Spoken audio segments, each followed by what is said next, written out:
নমস্কার, welcome to my channel astro Anwesha. আজকে কথা বলবো শনির রাশি পরিবর্তন নিয়ে। শনি 29শে মার্চ তার রাশি পরিবর্তন করে কুম্ভ রাশি থেকে মীন রাশিতে যাচ্ছে এবং এই যে শনির রাশি পরিবর্তনটা মেষ রাশির মানুষজনদের ওপর কি কি পজিটিভ আর কি কি নেগেটিভ রেজাল্ট নিয়ে আসবে, আজকে এই ভিডিওর মাধ্যমে সেটা নিয়ে আলোচনা করব। দেখুন, মেষ রাশির মানুষজনদের জন্য এই 29শে মার্চ থেকে সাড়ে সাতির প্রথম আড়াই বছর বা প্রথম স্টেজ, প্রথম ফেজটা তাদের জীবনে স্টার্ট হচ্ছে। এবার এই শনি হলো আমাদের জীবনের পাপ পুণ্যের হিসাব করে। শনি হলেন কর্মফল দাতা, শনি হলো ন্যায়ের দেবতা। আমরা আমাদের জীবনে কীরকমভাবে কতটা কাজ করছি, সেটা কতটা পজিটিভলি কতটা নেগেটিভলি, তার রেজাল্ট সম্পূর্ণভাবে কিন্তু শনিদেব সেটার বিচার করেন এবং সেটার রেজাল্ট আমরা পাবো। আবার এই শনিদেবই হলেন আমরা জীবনে যা কিছু কষ্ট পাই, যা কিছু দুঃখ পাই, এমনকি সব কিছু কোনো কাজ ডিলে হওয়ার পেছনে যে রিজনটা থাকে সেটা কিন্তু সেই সব কিছুর কারক কিন্তু শনিদেব। তাই খুব স্বাভাবিক মেষ রাশির মানুষজনদের জন্য যাদের শনি খুব পজিটিভ, তাদের কিন্তু এই শনি সাড়ে সাতিটা একদম গোল্ডেন টাইম হতে চলেছে তাদের জীবনে। আর যাদের জন্য শনি নিচস্থ বা শনির খুব নেগেটিভ ইম্প্যাক্ট তাদের হরোস্কোপের মধ্যে আছে, তাদের কিন্তু এই শনির সাড়ে সাতিটা রীতিমতো কষ্টদায়ক একটা ফেজ যেতে চলেছে। তাহলে সবার আগে আমরা আলোচনা করি মেষ রাশির মানুষজনদের জন্য শনি অবস্থান করছে তার 12 নম্বর ঘরে। তাহলে এই 12 নম্বর ঘরে বসে শনি কি কি রেজাল্ট দেবে এবং যে যে ঘরগুলোকে অ্যাসপেক্ট করছে সেই ঘরের মধ্যে কি কি রেজাল্ট দেবে সেটা নিয়ে আমরা আলোচনা করে নিই। মেষ রাশির জন্য শনি অবস্থান করছে 12 নম্বর ঘরে এবং মেষ রাশির মানুষজনদের জন্য শনি হলো তার কর্মস্থান, মানে 10 নম্বর ঘর আর 11 নম্বর ঘরের লর্ড।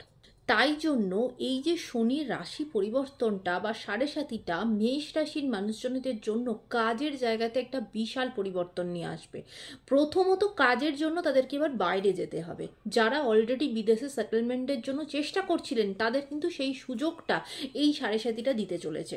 বা হয়তো কোনো প্রজেক্টের কাজে বাইরে যেতে চাইছিলেন, বিদেশ যেতে চাইছিলেন, সেটা কিন্তু যেতে হবে। এমনকি অফিসের কাজে আপনাকে বাইরে যেতে হবে। যারা নতুন কাজের জন্য চেষ্টা করছেন তারা কিন্তু তাদের বাড়ি থেকে দূরবর্তী স্থানে কিন্তু কাজের জন্য চেষ্টা করুন। এমনকি কাজের জায়গাতে মানে একটা ডিপার্টমেন্টের বদল হওয়া, কাজের জায়গায় ট্রান্সফারের জায়গা তৈরি হওয়া, সমস্ত কিছু কিন্তু আপনার জীবনে আসবে। এবার যাদের যাদের জন্য শনি খুব পজিটিভ, তাদের জন্য এই সাড়ে সাতিটা কিন্তু তাদের মান সম্মান বৃদ্ধি প্রচণ্ডভাবে হবে। তাদের ফিনান্সিয়াল গ্রোথ, কাজের জায়গাতে কিন্তু ভীষণ একটা হাই পোস্টে যাওয়া এবং অনেক রেসপন্সিবিলিটি আপনার মাথায় আসা এবং কাজের জন্য আপনার ড্রিম প্রজেক্ট আপনি পাবেন। হয়তো বাইরে গিয়ে লং ট্রাভেলের গেলেন এবং সেখানে গিয়ে একটা করে বিশাল একটা দারুণ একটা প্রজেক্টের ওপর কাজ করলেন, খুব বেটার কিছু হবে। আর যাদের জন্য শনি নেগেটিভ, তাদের কিন্তু কাজের জায়গাতে রীতিমতো কাজ চলে যাওয়ার মতো পরিস্থিতি আসতে পারে, সেই দিকে কিন্তু কেয়ারফুল থাকবেন। তবে শনি দেখুন, শনি হার্ডওয়ার্ক ছাড়া কিছু বোঝে না। শনি সবটাই হলো তার জন্য, সব কিছু হলো হার্ডওয়ার্ক। তা আপনাকে হার্ডওয়ার্ক কিন্তু করতেই হবে। আর প্রচণ্ডভাবে আপনার রেসপন্সিবিলিটি বৃদ্ধি হবে, কাজের জায়গাতে প্রচণ্ডভাবে রেসপন্সিবিলিটি বৃদ্ধি হবে। এবার দেখুন, শনি স্যাটার্ন সে হার্ডওয়ার্ক ছাড়া কিছু বোঝে না, কিন্তু সে কিন্তু মানুষকে অলস তৈরি করে।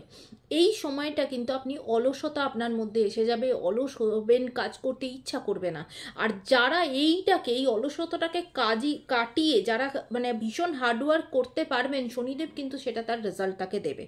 কাজের জায়গাতে খুব পজিটিভ পরিবর্তন কিন্তু আসতে পারে। যাদের যাদের জীবনে শনি খুব বেটার পজিটিভ এবং নিজের তারা হার্ডওয়ার্ক করে, তাদের জন্য নিজের কাজের জীবনে কিন্তু রীতিমতো একটা গোল্ডেন ফেজ হবে এই শনি সাড়ে সাতি। আর যাদের জন্য শনি খুব নেগেটিভ, তাদের জন্য কিন্তু কাজের জায়গাতে রীতিমতো কাজ চলে যাওয়া, কাজের জায়গায় ভীষণভাবে মান সম্মান হানি, এই পরিস্থিতি পর্যন্ত কিন্তু তৈরি হতে পারে। সেই দিকে ভীষণভাবে কেয়ারফুল থাকবেন। এবার দেখুন, শনি সাড়ে সাতি স্টার্ট হওয়া মানি সবার আগে যেটা নিয়ে আসে সেটা হলো ভীষণভাবে প্রেশার নিয়ে আসে, ভীষণভাবে স্ট্রেস লেভেল খুব বেড়ে যাবে, ঠিক আছে, অ্যাংজাইটি, ভীষণভাবে আপনার অ্যাঙ্গার ইস্যু, রাগ, মানে মেজাজ হারিয়ে ফেলবেন, বারবার ছোট ছোট বিষয়ে অযথা ভীষণ ওভারথিং করে ফেলবেন, ভীষণ টেনশন করে ফেলবেন। সেই জায়গাটাকে কিন্তু আপনাকে কেয়ারফুল থাকতে হবে।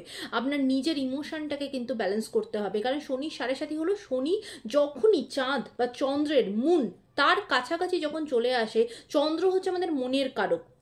কোথাও না কোথাও আমাদের নিজের ইমোশন সেগুলো আমরা ব্যালেন্স করতে পারি না।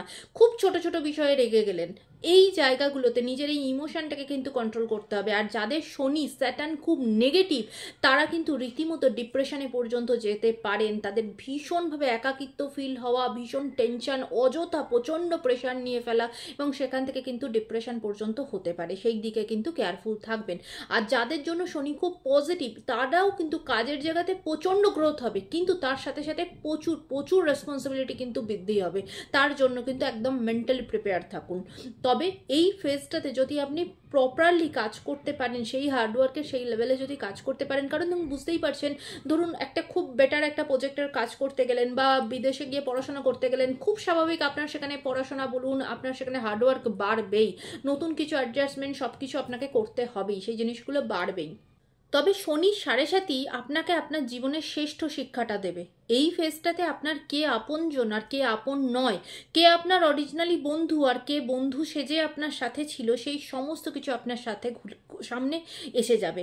যে বন্ধুগুলোকে এই সময় দেখবেন আপনি অনেক একা হয়ে যাবেন, একদম একা হয়ে যাবেন। যে কটা বন্ধু আপনার জীবনে এই ফেজটাতে থেকে যাবে, তারা জানবেন তারাই আপনার প্রকৃত বন্ধু এবং অরিজিনালি সারা জীবন আপনার সাথে থাকবে। এবার চলে আসি শনিদেব সবার প্রথম যে ঘরটাকে অ্যাসপেক্ট করছে, সেটা হলো সেকেন্ড হাউস। আর সেকেন্ড হাউস হচ্ছে আমাদের family life, family bonding. Second house হচ্ছে আমাদের কথা বলার জায়গা, কমিউনিকেশনের জায়গা এবং টাকা পয়সা জমানোর জায়গা। তাই শনি যাদের যাদের জন্য খুব নেগেটিভ, যাদের শনি 7.5 খুব বাজে ইম্প্যাক্ট আসতে পারে, তারা কিন্তু কয়েকটা জায়গায় সাবধান হবেন। এই ফেজটাতে কিন্তু টাকা পয়সা ব্লক হয়ে যাওয়ার একটা সম্ভাবনা থাকবে। টাকা পয়সা জমাতে গিয়ে সেখানে কিন্তু খুব বাজে একটা ইম্প্যাক্ট আসতে পারে, বা জমাতে পারবেন না সেরকম কিছু হতে পারে, সেদিকে কেয়ারফুল থাকবেন। কোথাও কিছু ইনভেস্ট করার সময় খুব বুঝে, কারণ টাকা পয়সা আটকে যাওয়ার, টাকা পয়সা ব্লক হয়ে যাওয়ার একটা চান্সেস কিন্তু থাকবে। আর এই ফেজটাতে আপনাকে আপনার নিজের কথা বলার ওপর কিন্তু একটু কন্ট্রোল করতে হবে, কারণ এই ফেজটা অটোমেটিক্যালি আপনার নিজের কথা বলার জায়গা, নিজের কমিউনিকেশনের জায়গা কিন্তু নেগেটিভ হতে চলেছে, বা আপনার কথা বলার যে হয় না, কথার যে বাণী, সেটা কিন্তু নেগেটিভ হতে চলেছে। তাই সেই দিকে কিন্তু কেয়ারফুল থাকবেন। এবার চলে আসি শনি স্যাটার্ন কিন্তু সে নেক্সট 7 নম্বর দৃষ্টিতে যে ঘরটাকে দেখছে, সেটা হলো 6th হাউস। আর 6th হাউস হচ্ছে আমাদের হেলথের জায়গা, 6th হাউস হচ্ছে আমাদের শত্রুতার জায়গা। শনি যখনই 6th হাউসকে দেখছে, কোথাও না কোথাও শত্রু কিন্তু বৃদ্ধি হবে। এই ফেজটাতে আপনার মানে আপনার প্রতি কারোর হিংসা বৃদ্ধি হওয়া, শত্রু বৃদ্ধি হওয়া, এই জিনিসগুলো কিন্তু হতে পারে। আর পায়ের সমস্যায় ভুগতে পারেন, সেদিকে কেয়ারফুল থাকবেন। এরপরে শনি তার 10 নম্বর দৃষ্টিতে যে ঘরটাকে দেখছে, সেটা হলো 9 নম্বর ঘর। আর 9 নম্বর ঘর হলো আমাদের ভাগ্য, 9 নম্বর ঘর হলো আমাদের বাবার জায়গা। তাই এই ফেজটাতে আপনার বাবার হেলথের জায়গাতেও সমস্যা আসতে পারে, এবং আপনার সাথে আপনার বাবার চিন্তাভাবনা, কথাবার্তা, সেখানেও কিন্তু একটা অমিল বা সেখানেও কিন্তু একটা দূরত্ব তৈরি হতে পারে। তাই সেদিকেও খেয়াল রাখবেন, এবং আপনার বাবার নিজের হেলথের জায়গাতে কিন্তু খেয়াল রাখবেন, কারণ তার হেলথের জায়গাতে কিন্তু সমস্যা আসতে পারে। এবং 9 নম্বর ঘর হচ্ছে আমাদের জন্য আমাদের ভাগ্য। তাই কোথাও না কোথাও এই ফেজটাতে কিন্তু চিন্তা করবেন না যে ভাগ্য আপনাকে পুরোপুরি সাথ দেবে। এই ফেজটাতে সবটাই কিন্তু হার্ডওয়ার্ক। যত আপনি হার্ডওয়ার্ক করবেন, তবে গিয়ে কিন্তু শনিদেব সেটা বেটার রেজাল্ট আপনাকে দেবে। ওভারঅল মেষ রাশির জন্য, মেষ রাশির 7.5 প্রথম ফেজ এইরকম যেতে চলেছে। তবে এবার এটা একটা একদম ওভারঅল আলোচনা। যাদের জন্য শনি স্যাটার্ন খুব বেটার, তাদের জন্য এই 7.5 কিন্তু একদম গোল্ডেন টাইম হবে। যাদের জন্য শনি খুব নেগেটিভ, তাদের জন্য কিন্তু খুব একটা ভালো যাবে না শনি 7.5। প্রচণ্ড মেন্টাল প্রেশার বাড়তে পারে, সেদিকে কিন্তু কেয়ারফুল থাকবেন। তবে এই ফেজটাতে যে যে জিনিসগুলো আপনাকে একদম মাথায় রাখতে হবে, এই ফেজটাতে কিন্তু কোনো রকমভাবে নিজের মধ্যে অহংকার রাখবেন না। একদম ডাউন টু আর্থ আপনাকে থাকতে হবে, এবং আপনার থেকে নিচু স্তরের যে সমস্ত মানুষরা আছে সমাজের, আপনি যে স্টেজে আছেন, আপনার থেকে নিচু স্তরের যে সমস্ত মানুষরা আছেন, তাদের প্রতি কিন্তু আপনার যে কথা বলার জায়গা, আপনার যে রেসপেক্ট, সেটা কিন্তু যেন খুব মন থেকে আসে। ওই দুচ্ছাই ব্যাপারটা কিন্তু করা যাবে না তাদের প্রতি। এতে কিন্তু শনিদেব আরও বেশি নেগেটিভ ইম্প্যাক্ট আপনার ওপর আসতে পারে। তাদেরকে প্রপার রেসপেক্ট, প্রপার ভালোবাসা, তাদের সমাজ থেকে প্রপারলি আপনার থেকে যা কিছু পাওয়া দরকার, খুব বেটারভাবে, খুব পজিটিভভাবে তাদেরকে সেটা দেবেন। আশা করি সকলের ভালো লেগেছে। এবার এটা একদম ওভারঅল আলোচনা, প্রত্যেকটা 7.5 এফেক্ট প্রত্যেকটা মানুষের ওপর একদম মেন টু মেন ভ্যারি করবে। আর যদি ভালো লেগে থাকে, লাইক, শেয়ার, সাবস্ক্রাইব করতে ভুলবেন না। সকলে ভালো থাকবেন, সুন্দর থাকবেন, সুস্থ থাকবেন।